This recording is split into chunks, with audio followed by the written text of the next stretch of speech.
got 5 grouper, 1 pompano, 1 AJ, 2 nice pinkies on that stop. Day 3, going pretty good for the first stop of the day. We're out here, 30 knot winds, 10-foot seas. Getting it done today. Today's gonna be the comeback day. I like it. And bet your ass on it. I'm even going to teach Jesse how to catch a black belly today.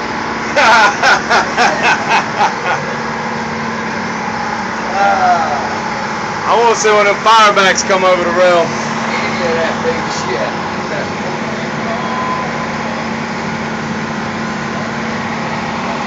There's Jimbo way out over there.